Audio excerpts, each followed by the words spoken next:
Bonjour, on va faire un voyage ensemble, un voyage de 1000 ans, qui va voir le monde occidental se transformer complètement. On va passer d'une société qui regardait presque exclusivement vers Dieu à une autre fascinée par l'homme, par son potentiel. C'est ce basculement, ce grand écart incroyable qu'on va explorer. La question qui va nous servir de fil rouge, elle est simple en apparence, mais elle est immense. Comment est-ce qu'un monde centré sur Dieu a pu devenir un monde centré sur l'homme ? Pour y répondre, il faut remonter le temps et suivre les étapes clés de cette transformation radicale. Allez, on commence. Première partie, 1000 ans d'histoire. Avant de voir ce monde s'effondrer, il faut qu'on comprenne d'abord sur quoi il était bâti. Posons un peu le décor. Alors, pour se repérer, quelques grands jalons. Tout démarre en 476, avec la chute de l'Empire romain d'Occident. C'est le début du Moyen-Âge. On avance, 800, Charlemagne est couronné empereur, un moment clé. 987, Hugues Capet devient roi. Mais après, les choses se gâtent sérieusement. 1337, c'est le début de la terrible guerre de 100 ans. Et on arrive en 1453. C'est une date charnière, fin de la guerre, mais aussi chute de Constantinople. Le Moyen-Âge se termine et une nouvelle ère peut enfin commencer. Deuxième section, l'ordre médiéval. Bon, mais alors concrètement, comment ça fonctionnait, cette société?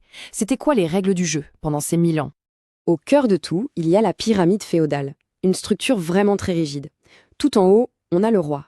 Juste en dessous, la noblesse, qui lui doit fidélité. Et tout à la base, l'immense majorité, les paysans.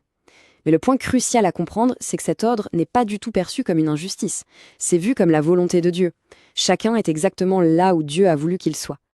Et ce qui tient tout cet édifice, le vrai ciment de la société, c'est l'Église. Son pouvoir est total, à la fois spirituel et bien réel. C'est l'Église qui fait les rois, qui possède des territoires immenses, qui contrôle toute l'éducation, qui pèse sur la justice.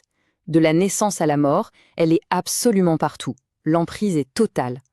Et ça va même plus loin. Même la recherche du savoir est complètement encadrée. La philosophie de l'époque, ce qu'on appelle la scolastique, son but, c'est de faire en sorte que la pensée rationnelle, celle d'Aristote par exemple, ne contredise jamais les textes sacrés. En gros, toute nouvelle idée doit d'abord passer le filtre de la religion. Troisième partie, le grand bouleversement. Bon, maintenant qu'on a vu cet ordre bien en place, qui semble immuable, il est temps de le regarder voler en éclats. Imaginez le choc. Un choc absolument monumental. Entre 4 et 5 millions de morts. C'est l'estimation du nombre de victimes de la peste bubonique en France au XIVe siècle. Une hécatombe, une catastrophe qui va ébranler jusqu'aux fondations la confiance des gens dans le monde tel qu'ils le connaissaient. Et comme si la peste ne suffisait pas, le pays est aussi ravagé par 116 ans de guerre quasi permanente, la guerre de 100 ans. Ça ajoute la violence, la famine, à la désolation laissée par la maladie. L'ancien monde est vraiment en train de s'écrouler dans le chaos le plus total. Et puis, au milieu de ce cauchemar, une figure totalement improbable surgit. À partir de 1429, les victoires de Jeanne d'Arc vont complètement renverser le cours de la guerre. Son histoire, c'est un vrai point de bascule. C'est peut-être le début d'une nouvelle conscience nationale, qui naît dans la pire des épreuves. On passe à la quatrième partie, une nouvelle vision du monde. Parce qu'après de telles crises, forcément une brèche s'est ouverte. Et on va voir maintenant ce qui a pu s'y engouffrer. Et ce vent nouveau, il vient d'au-delà des Alpes. En menant les fameuses guerres d'Italie, les rois de France ne ramènent pas que des richesses. Ils découvrent une effervescence culturelle, artistique, intellectuelle incroyable. Et ils vont apporter en France les idées et le goût de la Renaissance italienne. Et là, le changement de mentalité est radical. C'est un 180 degrés. On passe de l'idéal du chevalier médiéval, le soldat de Dieu, qui vit pour la guerre et la foi, à un tout autre personnage, le courtisan de la Renaissance. Lui, c'est un homme de lettres. Son pouvoir vient de son esprit, de sa culture. Finalement, l'esprit remplace peu à peu l'épée. Et ce nouvel état d'esprit, il a un nom, c'est l'humanisme. C'est l'idée qu'il faut mettre l'accent sur le potentiel de l'être humain, qu'il faut redécouvrir les grands textes de l'Antiquité et surtout qu'il faut placer l'individu au centre de tout. Le projecteur se déplace lentement de Dieu vers l'homme. Cinquième et dernière partie, de la foi à l'homme. On va voir maintenant comment cette véritable révolution s'est inscrite dans les esprits. On a des penseurs comme François Rabelais qui incarnent ce nouvel optimisme.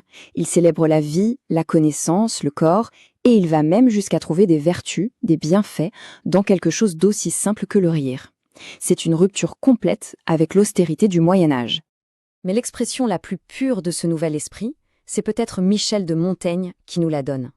Avec sa question « Que sais-je ?», il ne dit pas qu'on ne peut rien savoir. Il dit que l'autorité ne suffit plus. L'individu doit douter, se regarder, réfléchir par lui-même.